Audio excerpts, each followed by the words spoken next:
Bonjour à toutes et à tous. Alors mon message, effectivement, c'était plutôt le titre de ce que je vais vous présenter ce soir, c'est le jour où le réseau électrique est tombé en panne. Alors mon histoire, elle commence en 1859. Ça fait longtemps, 1859. Imaginez-vous, 1859. On est le 1er septembre 1859. C'est la fin de l'été. Les gens, ils ont été en vacances, mais pas tous. Il y a notre ami Victor, il n'a pas été en vacances, lui, puis il s'est dit, mais j'aimerais bien faire le tour du monde.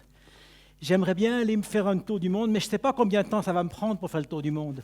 Est-ce qu'il me faut 60 jours, 80 jours, 90 jours, il ne sait pas trop.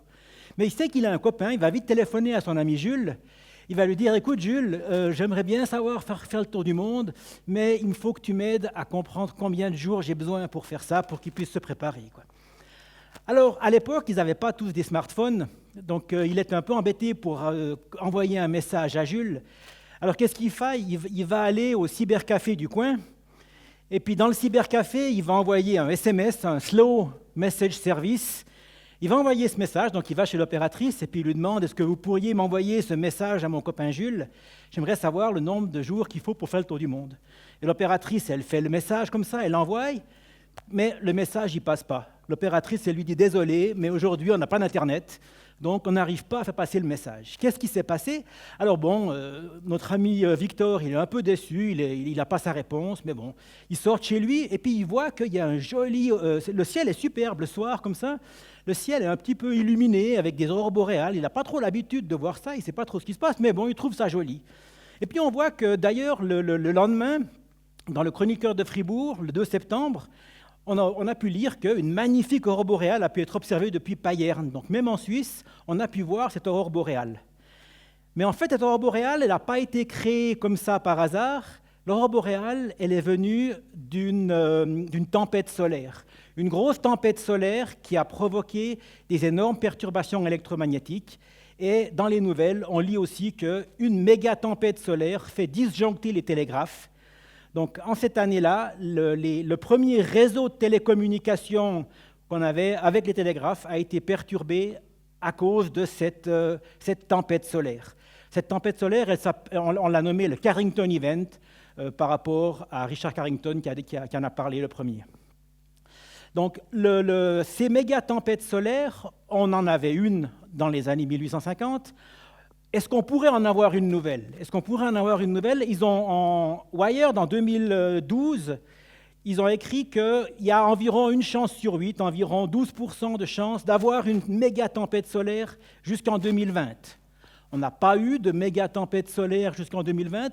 Ce qu'ils annonçaient aussi, c'est qu'une telle méga tempête pourrait coûter des milliards de dollars et pourrait avoir plusieurs dizaines d'années pour qu'on puisse retrouver l'équivalent de la communication qu'on a aujourd'hui. Donc, on n'a pas eu ça. Par contre, tout récemment, on a eu des aurores boréales à Fribourg.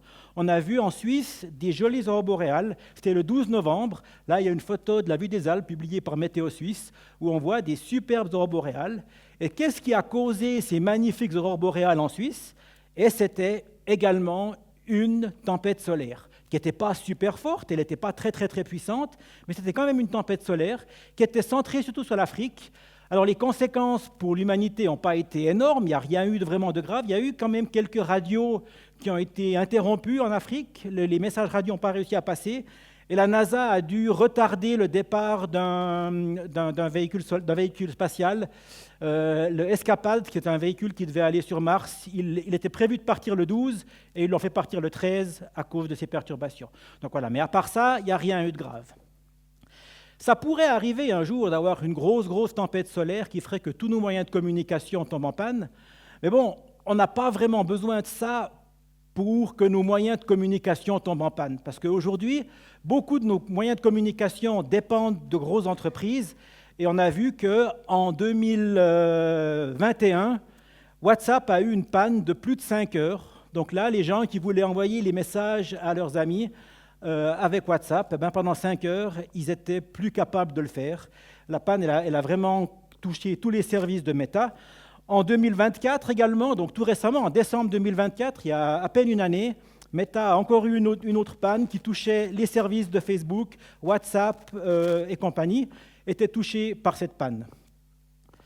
Et si vous avez suivi un peu les news, le 20 octobre, tout récemment aussi, AWS, Amazon, une grande panne, dans des gros problèmes. Snapchat ne marche plus, Reddit ne marche plus, Venmo ne marche plus, Lloyds Bank ne marche plus.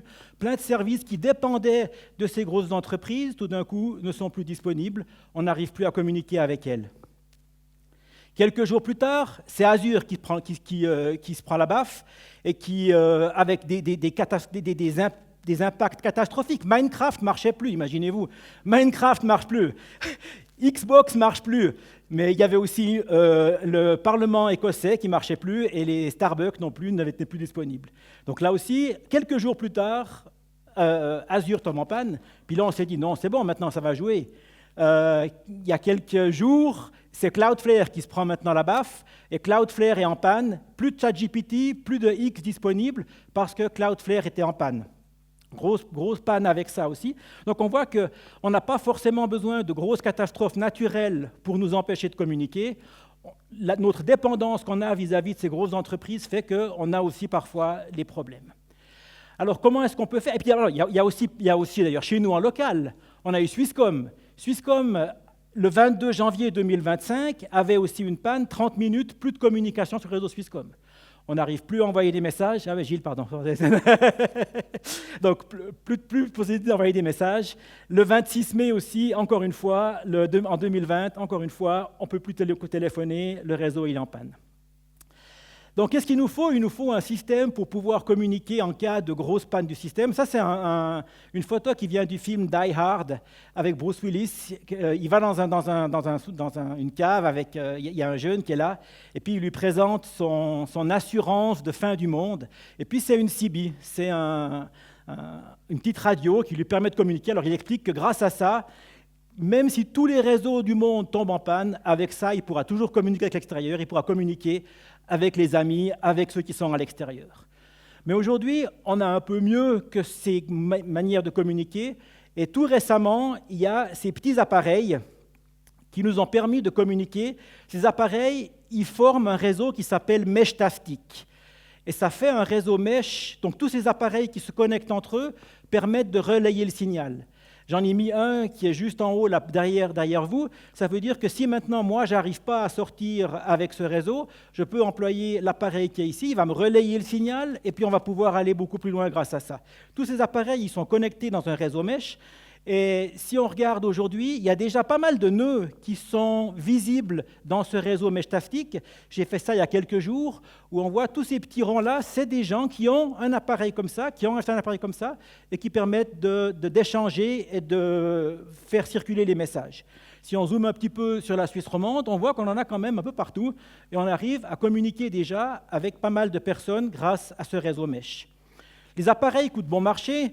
Là, vous en avez un exemple d'un petit appareil, il coûte environ 70 francs. J'ai juste rajouté une antenne un peu plus grande. L'antenne qui vient avec, elle n'est pas vraiment super. Mais on en trouve des autres. Celui-ci qui est 115 francs, qui a une batterie qui est beaucoup meilleure aussi, qui tient beaucoup plus longtemps.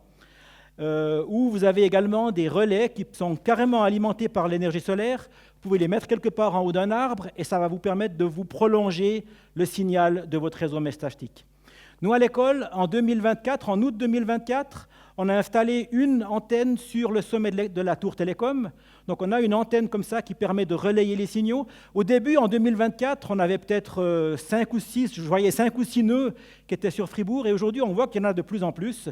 Et ça sera le thème du prochain séminaire. Ça va être donc sur ces réseaux mesh. Et on vous expliquera un petit peu comment est-ce qu'on peut faire, comment est-ce que ces réseaux peuvent être utilisés. On est aussi d'ailleurs tout à fait intéressé à avoir vos feedbacks. Si vous employez Meshtastic, si vous connaissez des gens qui utilisent Meshtastic, parlez-en. Ça sera pour nous un moyen aussi de pouvoir échanger sur ce sujet. Et puis on va faire une petite démonstration maintenant quand même pour s'assurer que ça marche. Alors là, j'ai créé un réseau qui s'appelle FLS, pour Fribourg Linux Séminaire.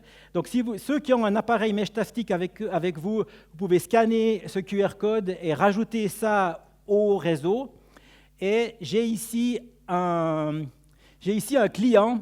Je suis connecté avec un câble USB avec mon petit appareil ici. Et j'ai un client dans le canal FLS, donc il y a plusieurs canaux.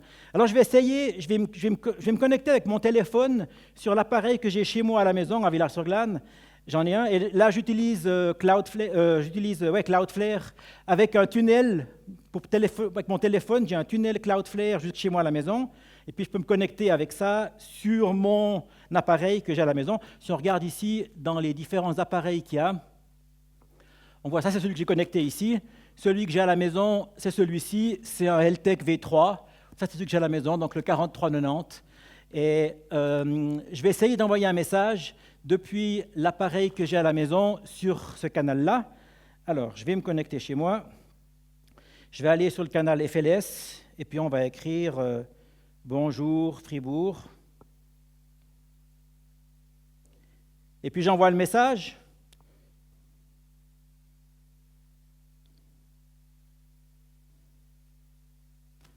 Voilà, il me dit que le message est parti, et puis on voit effectivement « Bonjour Fribourg » qui est arrivé en haut. Donc le message est parti depuis chez moi, et probablement il a été relayé par l'antenne qui est sur le toit de l'école. Peut-être qu'il est venu en direct jusqu'ici, peut-être qu'il a été encore relayé par l'appareil qui était en dessus, mais j'ai réussi à communiquer avec mon petit appareil depuis chez moi. Et ça, sans aucun... Alors, j'ai dû employer les réseaux Internet pour me connecter à la maison, mais si j'étais à la maison chez moi, j'aurais pu envoyer le message ici sans aucun autre opérateur téléphonique, sans aucune intervention de personne d'autre. Je contrôlais absolument tous les appareils pour faire ça. Aujourd'hui, avec Meshtastic, les messages qu'on envoie, c'est assez limité. Aujourd'hui, les gens, c'est surtout dire salut, oui, t'es là, oui, je suis là. Et c'est un peu comme les radioamateurs, on essaye de faire des longues distances, on essaye d'avoir des records.